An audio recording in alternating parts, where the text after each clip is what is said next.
I'm going to be talking to you today about what we feed our souls.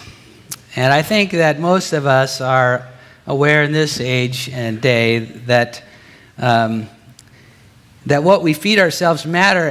But sometimes, some of us are better at that than others. You can take one look at me and tell that I'm not exactly Mr. Healthy Eater, although I am trying. In fact, yesterday I was on my way home from here after kind of setting things up for today last night, and I needed to stop for something for dinner, and I was going to stop and pick up a salad to take home for dinner, and I talked myself out of it. That's how bad it is. What I did actually was postpone it to this afternoon. I've told myself I'm going to do it this afternoon. I'm having a salad this afternoon. Some of us are doing better at trying to make sure that we feed our bodies a better diet, but we neglect our souls. Most of us neglect the subject of soul food, how we feed our souls. And you got to think that must be more important than what I feed my body. Not that what I feed my body isn't important, but what I feed my soul must be more important than that. And so I wanted to dive into that subject with you today and read a couple of verses from Philippians chapter 4, verses 8 and 9. Here we go. Finally, brethren, whatever things are true, whatever things are noble, whatever things are just, whatever things are pure, whatever things are lovely, whatever things are of good report, whatever things are of good report. There's that little line on my bifocals there that, anyway, here we go again.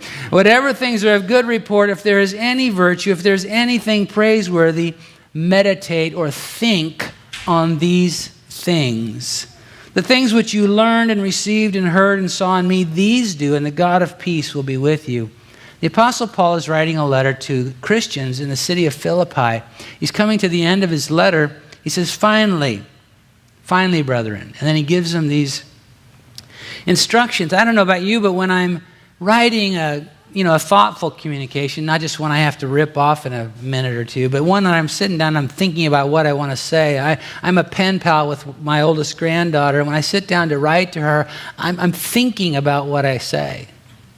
When I'm in that mode of considered and thoughtful writing, I will save the thing that is most important that I'm trying to communicate till last, because that's what I want to leave with them, right? So when Paul says this at the end of his letter, finally, brethren, this isn't just something he's tacking on to the end of this letter for the heck of it. It's something that's important. Finally, brethren. And then he gives us a list of criteria, things that we ought to consider about what we're thinking. And then he says, he gives himself as a model. Follow me. Do what you've seen in me. Do what you've heard in me. Let me be a model to you. And that's what we've read in Philippians chapter 4, verses 8 and 9. Think on these things. Now, if we're going to be talking about what we're feeding our souls, we need to kind of think about what the soul is. But first of all, I want to just give you, before we get to that, talking about, what the soul is, I'm going to give you some of my entertainment choices, because I'm going to be making a connection today about between your entertainment choices and what you're feeding your soul. Because what you feed your soul comes in through your intellect, your emotions, and your will. We'll get to that in just a minute. And there's nothing that penetrates that filter, that grid, more than entertainment. And I'll talk to you about that in a minute. Now, please give me a break. I'm an old man, so some of these things that I put up here in just a minute of my entertainment choices may not be even relevant to you. In fact, this guy that's up here right now, James Taylor, he's my favorite music artist. I have tickets to see him in a couple of weeks. Most of you probably have no idea who that is. And that's okay. So just give me a break on this and realize, that's an old man. He's irrelevant. Anyway, so James Taylor, my favorite musician. Star Wars, I watched episode 4 last night. I am just a fan. I read all the books and all that stuff. And if you want to know what a tauntaun is or something like that, come and talk to me. I can tell you. This is my favorite place to vacation, the Rainbow Tower of the Hilton Hawaiian Village on Waikiki Beach in the island of Oahu in the state of Hawaii. In fact, I could show you the room I like to stay in that picture. There's no place I'd rather be except for here and now with you than there. I like to read John Grisham. He's a novelist, and if you've never read the Testament, I encourage you to do so. I'm not sure I could recommend all of his books, but anyway, I'm a fan. And don't kill me. I can't help it. I know. Do not. I can't help it. I grew up in L.A. and hey, listen. You got to give me a break on this because I was 10 years old. Took a bus. We lived in the suburbs. I took a bus with a friend of mine. I was 10 years old, down into downtown LA, hiked up to Dodger Stadium. In those days, we called it Chavez Ravine. Up to Dodger Stadium, and I watched the Hall of Famer Sandy Koufax pitch a perfect game. All right? So give me a break. I'm a fan of the Dodgers. I still root for the Giants on occasion, but... Thank you. So these are some of my entertainment choices. You have your own, but I just wanted you to get in the thought process of these are the things, these are the vectors, the way that we are introducing food to our souls. And so we better talk about what the soul is. Now the soul is one of the three parts that make up you. You are a spirit that has a soul wrapped in a body. Now I'm going to work my way out from the outside in as we define this a little bit for reasons that are particularly appropriate to this message. Although normally when I talk about people being tripartite beings, I'll start from the spirit and work my way out because that's the real you. But I'm going to begin with the body, and it's probably the most obvious part of a human being, the body. So what is it? Well, it's your physicality, your senses. It is the part of you made for world consciousness, and it is the gateway to your soul. What you feed your soul comes in through your body. Your senses, what you hear, what you see, what you experience. The gateway to the soul. Your soul is that part of you that houses your intellect, what you think, how you process things intellectually, your emotions, what you're feeling, and your will, your decision-making, the decision-making part of you, where you choose things. It is the part of you designed for self-consciousness, where your body is designed for world consciousness, relating to the world around you. Your soul is the part of you that is self-aware, self-conscious, and designed for relating to other people. It is the gateway to your spirit. That's why, because the soul sits in between your body and your spirit and is the gateway to your spirit. That's why this issue of what you feed your soul is pretty darn important. So we get to the spirit. The spirit is the real you, the eternal you. It's the God-relating part of you. It's the part of you that is designed for God consciousness, awareness of and relation to God. So that's what we're talking about when we talk about the soul and its relation to the other parts of you. So when Paul says, think on these things, he's talking about the soul, because the soul is where your intellect resides. He's talking about soul food. You know, sometimes we act as though it doesn't matter. I all the time, and look, there's no list out there of appropriate movies and music and you name it. And any Christians or Christian organization or preacher persons like me that try to impose some a list, it's not appropriate because we are all different. We have different ways that things affect us. For instance, my wife is a very, very, very sensitive soul. Any living thing, she at Christmas time, I have to be careful where I drive because if I take her by a Christmas tree lot where there are any Christmas trees left that didn't get adopted, she'll weep. She'll cry. She is just, even though they're dead, even though, I can't seem to get that through to her. They're dead, dear.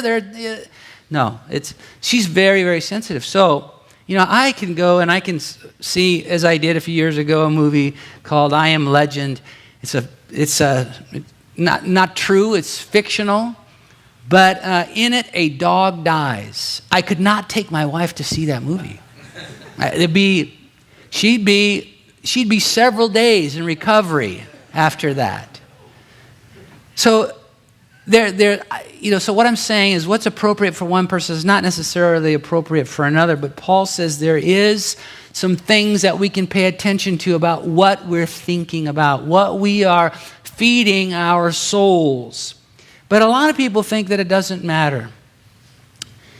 And, I guess I can sort of understand that. Well, it's just entertainment. A few years ago, my son and two of his friends, he and his wife live up in Oregon, and a couple of his friends from up there went on a little road trip down to our house. I was excited that my son wanted to take a road trip to see me. That was like, whoa, thank God. So they came and they showed up and they spent the weekend with us. And one night they wanted to watch a movie that they had rented.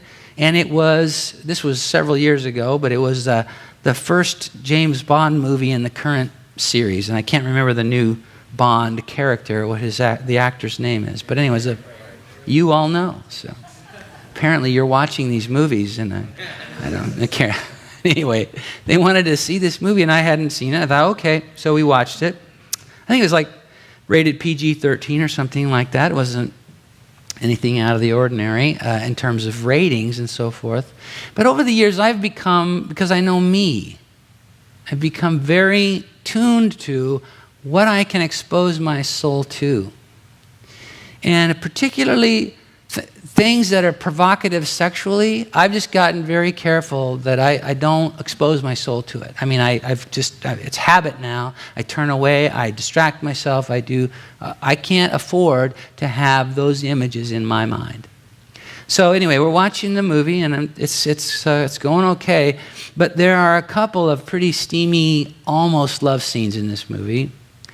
And we got to the first of these, and I did my instinctive thing, and I turned away, and I looked at my son and his buddies that were there, and they were kind of like ho-hum. They weren't drooling, any of that kind of stuff. So I figured, well, it can't be too bad.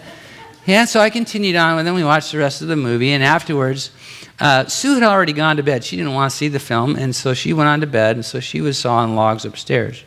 At the end of the movie, the guys were going to go play cards or something, and I opted out, and I said, I'm going to go on to bed.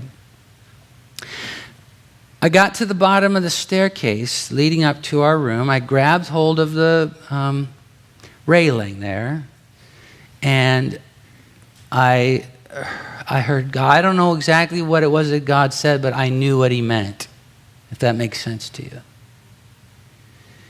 And it was like he opened my eyes, and in that moment, it was an instant. It was like that. I knew, I'm taking that woman to bed with me tonight.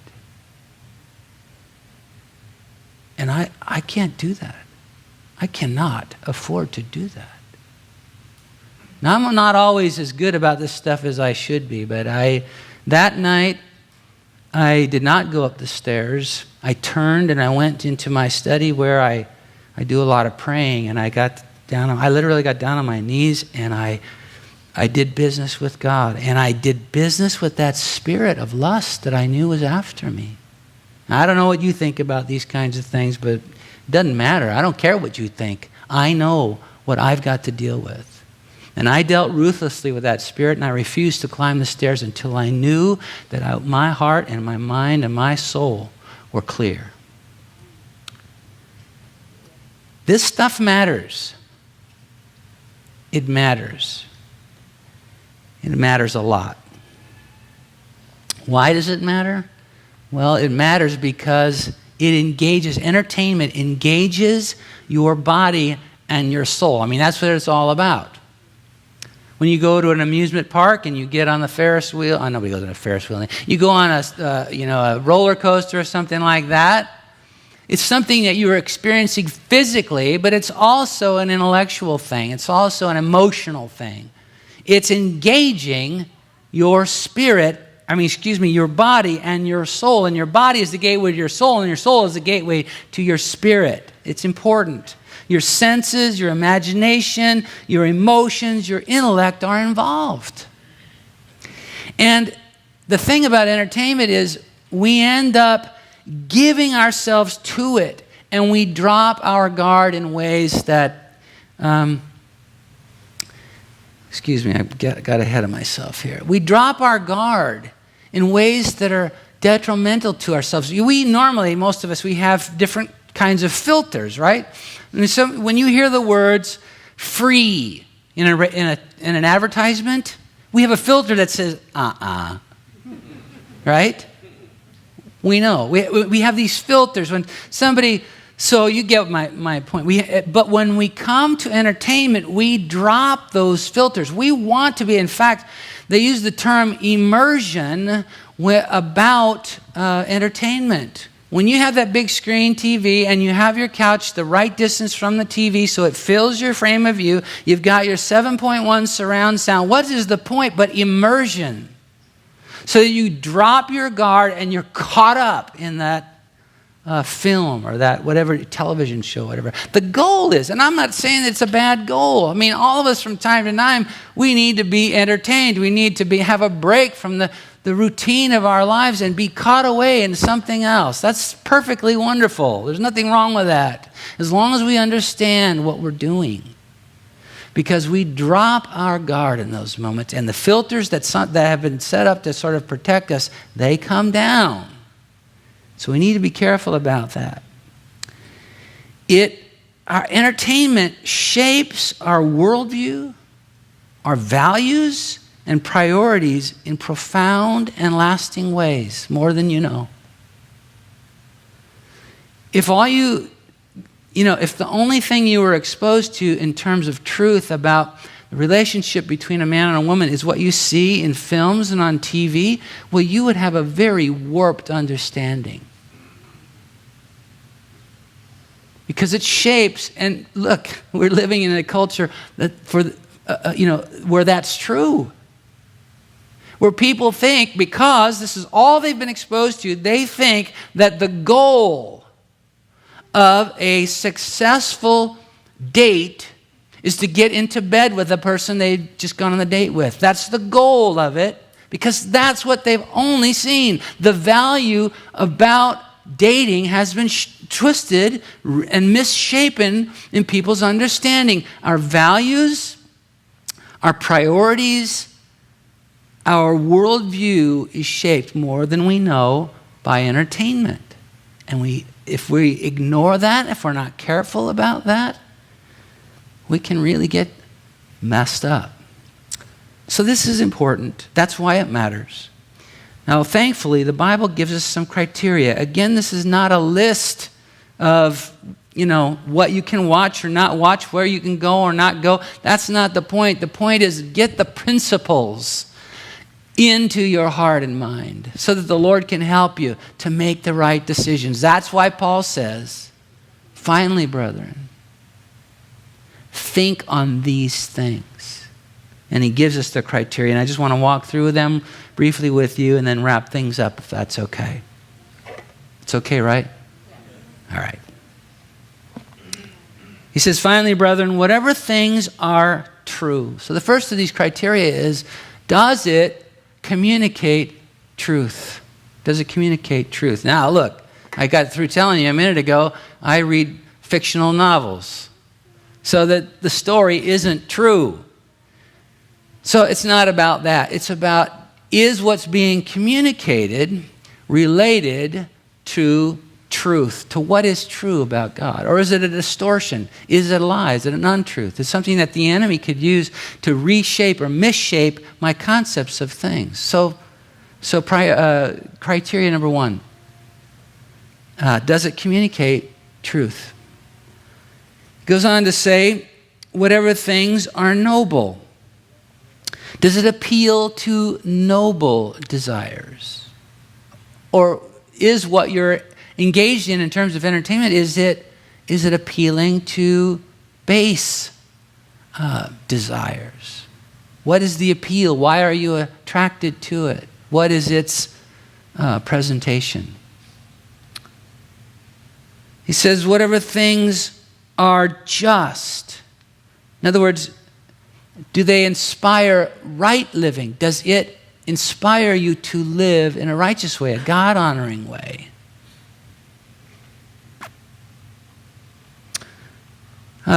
Whatever things are pure, does it, this thing that you're engaged in, reading a book or watching a movie or going to a vacation spot or whatever it is that you're doing for entertainment, does it value purity? And I can tell you that there's very little in the way of what Hollywood is putting out that values purity in any way. In fact, I don't even know that any of us these days have a real good grasp of what purity is. That's how far we've come. Because purity is always laughed at. Purity is the ridiculed subject in most of what is presented to us in terms of entertainment. But Paul says, wait a minute, think about this. Ask yourself, does it value purity?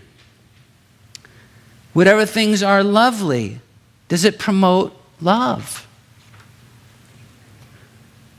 Whatever things are of good report, does it have a good reputation? And I don't mean from your buddy to say, hey, you got to see that.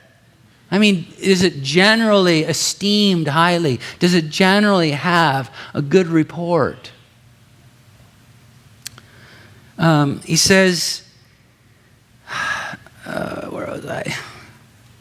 Is there anything, is there a good report? Is there any virtue?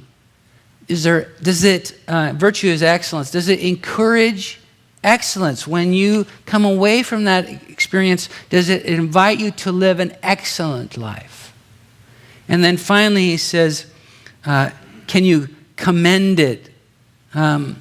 Is there anything praiseworthy? Is it something you would recommend to me? These are the criteria that Paul gives us for evaluating what we're feeding our souls. So that's kind of the end of the Bible study. What I'd like to do for another minute or two is just talk to you out of my own heart, okay? About how to implement this stuff. So this is not scripture and verse, this is just me. How do you implement this stuff? Well, first, for yourself. For yourself. Stop and think. Stop and think before you put that disc in the player. Before you fire up YouTube. Before you fork over the money. Before you buy the ticket. Stop and think.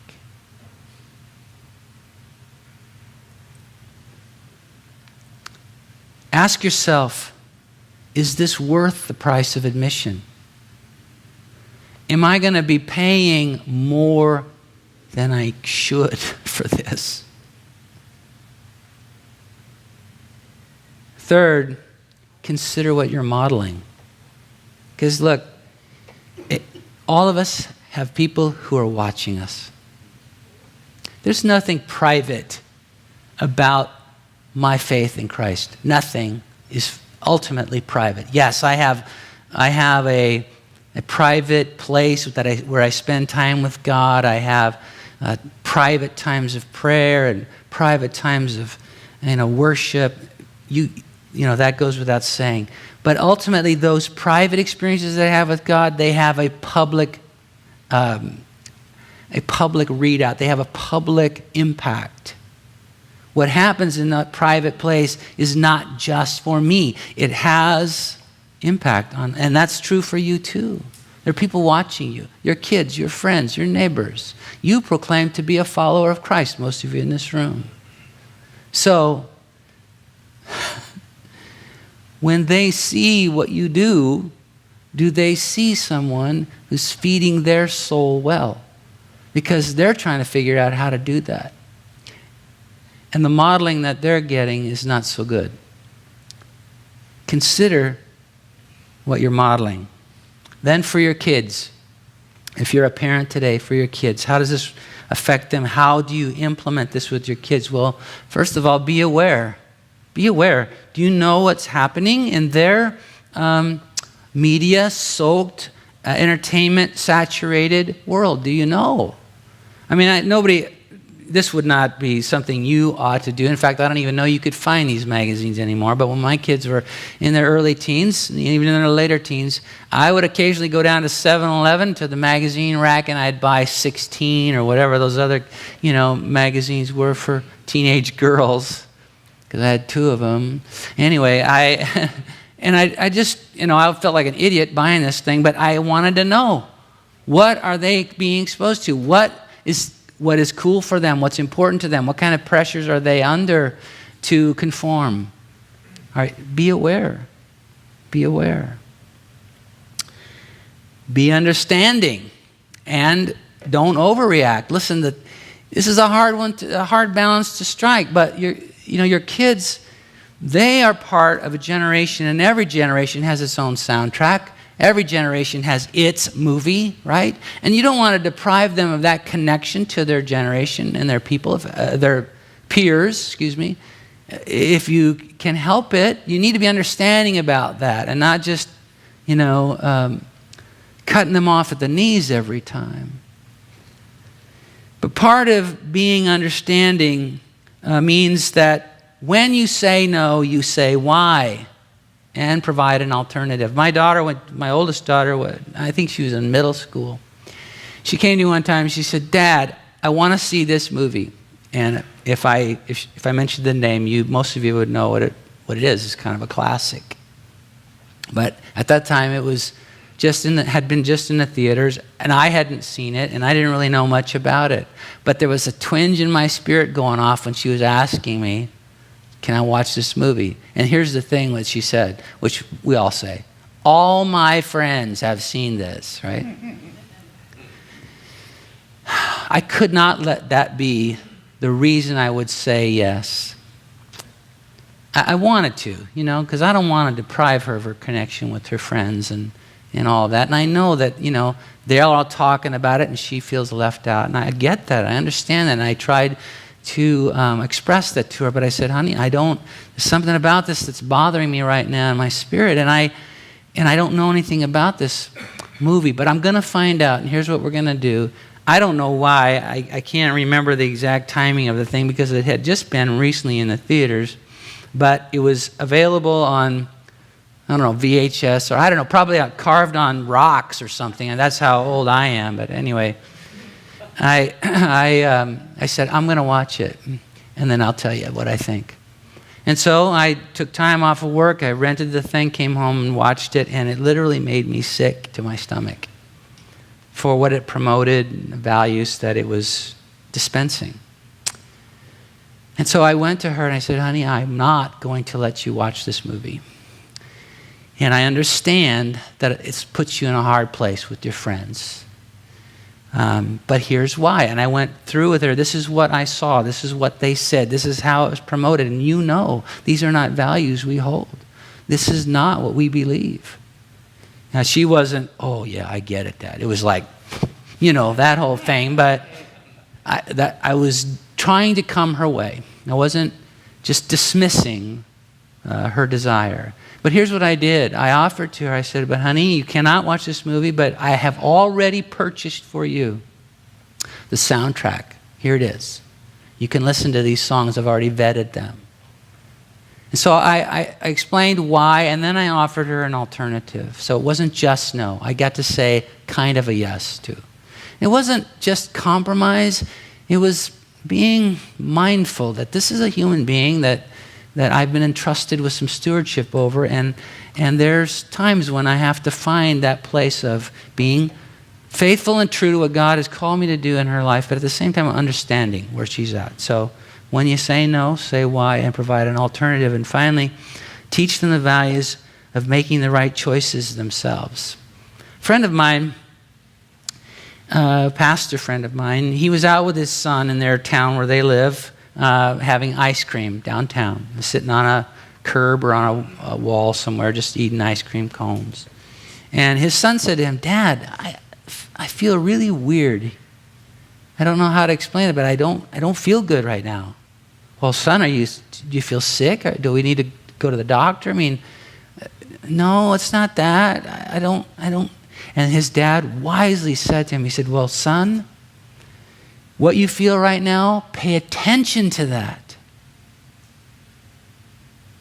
Because that is how God will help you to be careful when you're in places or seeing things or doing things that are not pleasing to Him." And he went on to explain to him, "Now, this is not, I don't want you to be afraid, son, but we are in a part of our town where there is a lot of occultic activity. There's a lot of weird stuff that happens around here, and people promoting a lot of weird things.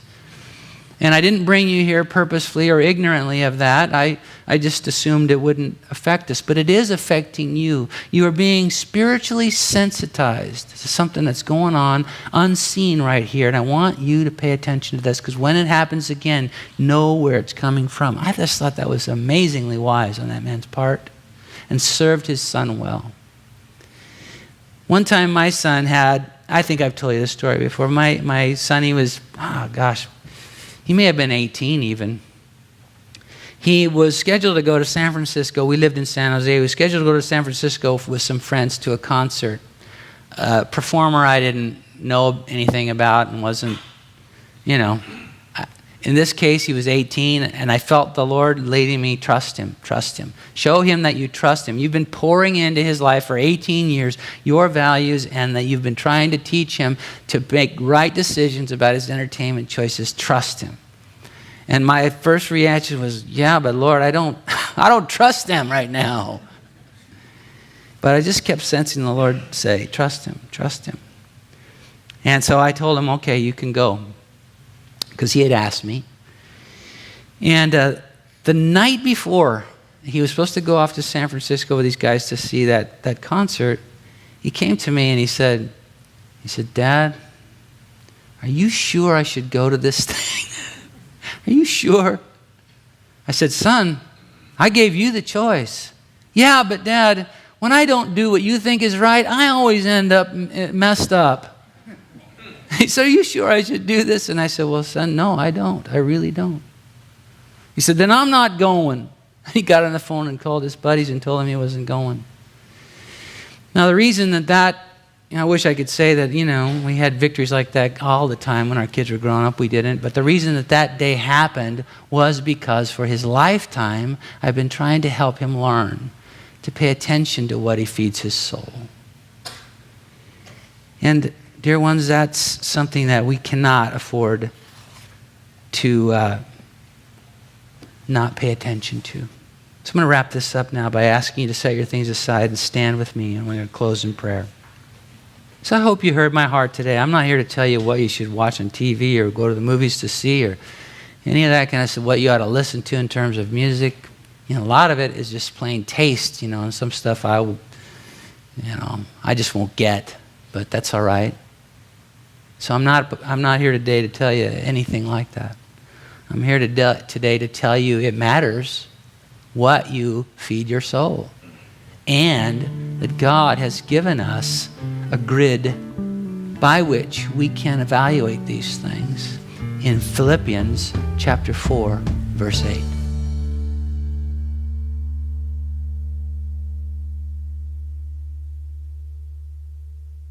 This is recording number 11103 from the teaching ministry of Crossroads Foursquare Church in Fairfield, California. It was recorded on Sunday morning, May 4th, 2014. This message by Randy Bolt is titled Soul Food.